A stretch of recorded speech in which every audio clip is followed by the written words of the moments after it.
Happy Sunday, Frank Rock, House of Orange Sports Channel. Tennessee finishes off the series against Auburn in resounding fashion with a 19-5 run rule victory today. And big day for the offense, and have a day Cal Stark. Cal Stark come out and chose violence today. 2 home runs, 7 RBIs, another grand slam for this team. I think it gives them, if I'm not mistaken, 10 for the season. Now they've already set the single season school record for it. I think I saw today that Arizona State, can't remember the year, has the record in a season of 14. So this team has a chance to beat it. Now it's not easy to get a grand slam, of course, but 10, I'm pretty sure it's 10 they have on the year now. That's impressive. And this team loads the bases a lot when they are on. And they've been on the last 2 games. They come out, Drew Beam yesterday pitched well, 2 run rules to end to end the series. That's a pretty nice way to answer, when you lose the first game and then you bounce back and take care of business twice on the road. And it said it at the end too. This is the first time Tennessee has won a series at Auburn since 2005. So that's we'll take that one for sure. Yesterday 12-2, today 19-5.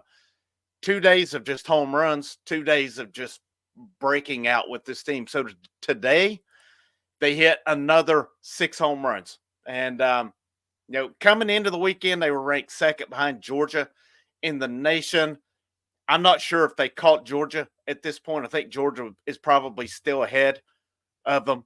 But this team can hit home runs at a big pace. And if you're a staff that is struggling, which Auburn's staff has been recently, other than Friday, Tennessee ran their starter. They come out 3 runs Friday night, and then Auburn's bullpen shut them down. But wasn't the case the last 2 days, and especially not today's. Once Tennessee's offense got going, Auburn jumped out with the 3 spot in the first inning, and then Tennessee never looked back. They got rolling and just rock and rolled. You had home runs today from Christian Moore, which puts him 2 behind Blake Burke for the all-time home run lead. So these two, you never know at what point these two could swap it back and forth possibly. But Kavaris Steers with a home run, Hunter Inslee with a home run, Dean Curley with a home run, and Cal Stark with 2 home runs. And the interesting development for me this weekend was that Cal Stark caught all 3 games this weekend. His batting average is now up to 289.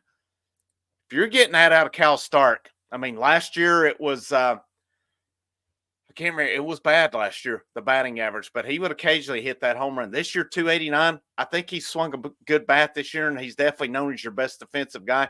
Cannon Peoples had his chance. And he didn't take advantage of it. When it comes to that, and you go defensive-wise, you go for your best, and when your supposed best defensive guy becomes your best offensive guy at the position, it's an easy choice. Now, could it change at some point?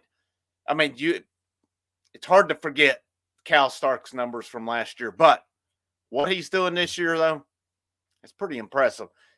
He's going to have that job now. Does Peebles catch middle of the week? It wouldn't surprise me, but I kind of expected Peebles to catch today, to be honest with you. But they went him all 3 games this weekend, and safe to say that decision paid off today for this team. So, and Tony went with the same lineup 2 days in a row. Also, he had Reese Chapman at DH. Villeneuve was out for 2 days.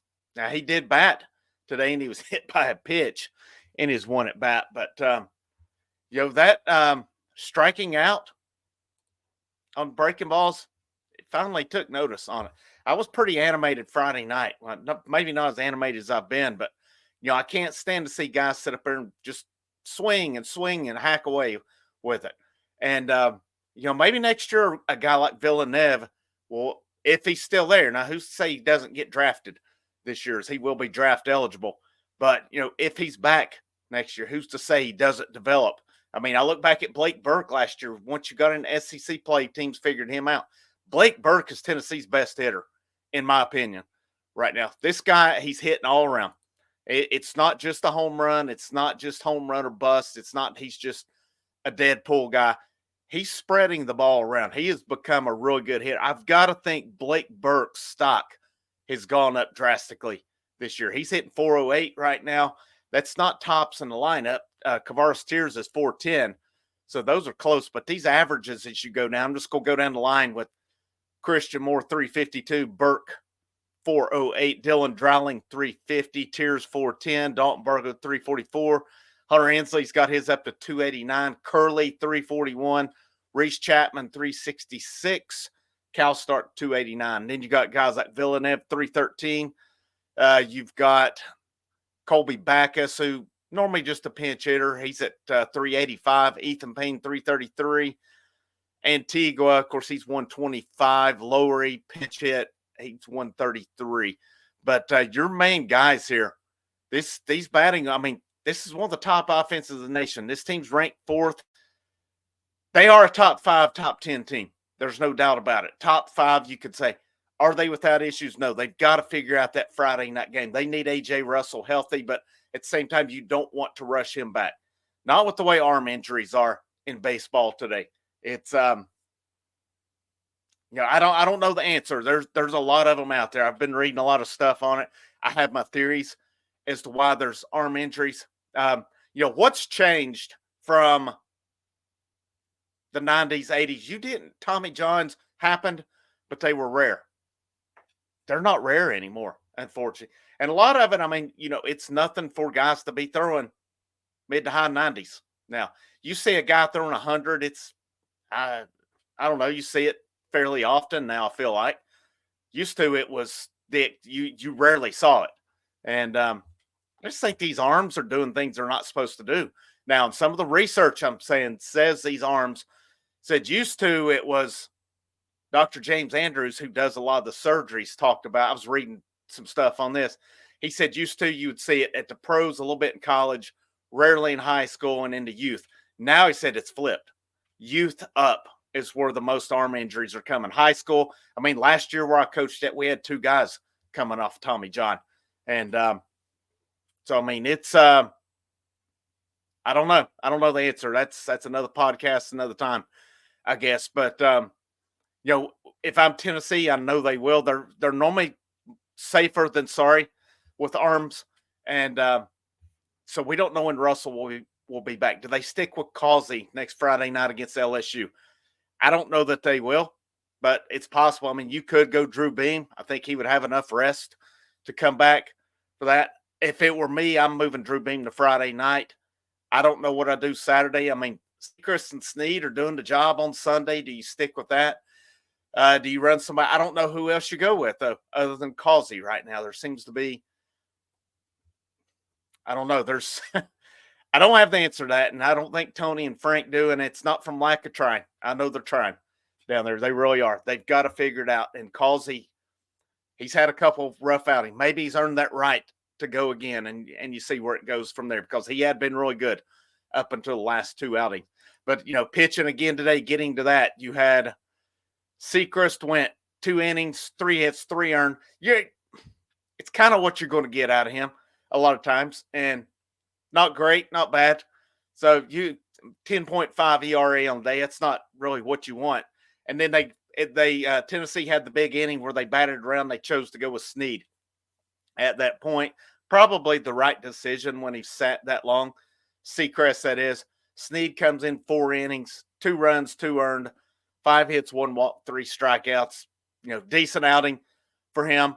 And then Andrew Banky, who haven't seen much recently because he was out injured, he's back. He threw an inning, 1 strikeout, 14 pitches, and got a fly ball and a ground out. Got that fly ball that ended the game and took care of the run rule. So, serviceable job by these guys. Auburn does have a good offense. I've talked about it all weekend when I previewed it and talked about it. When I was looking at the statistics, that Auburn logo was up there a lot in offenses. So it's a good offense. They're struggling pitching.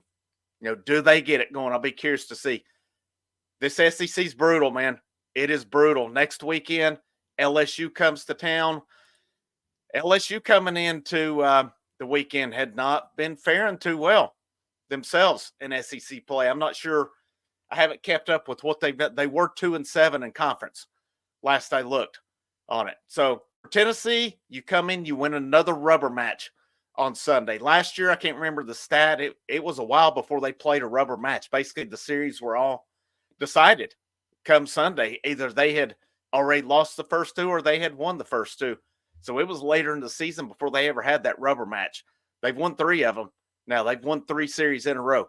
2 of them, let's see, 2 of them at home, 1 on the road. And you can make a case they should have won the series against Alabama with it.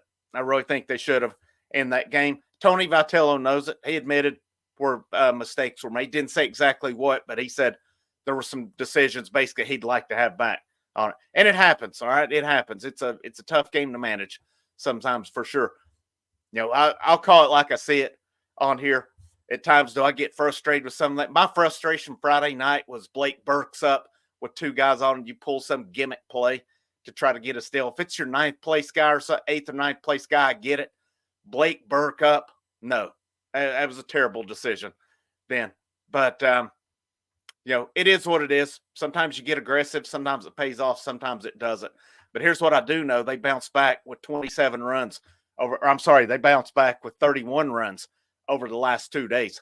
And that's a pretty good day at the office right there. They termed it on social media business trip. It ended up being a business trip the last 2 days. Didn't start off the way they liked, but they finished it in style. So this team will be back this week.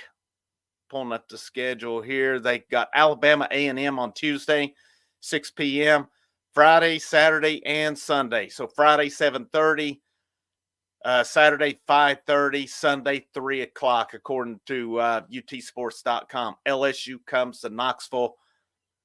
You got it. That atmosphere is probably going to be pretty freaking insane.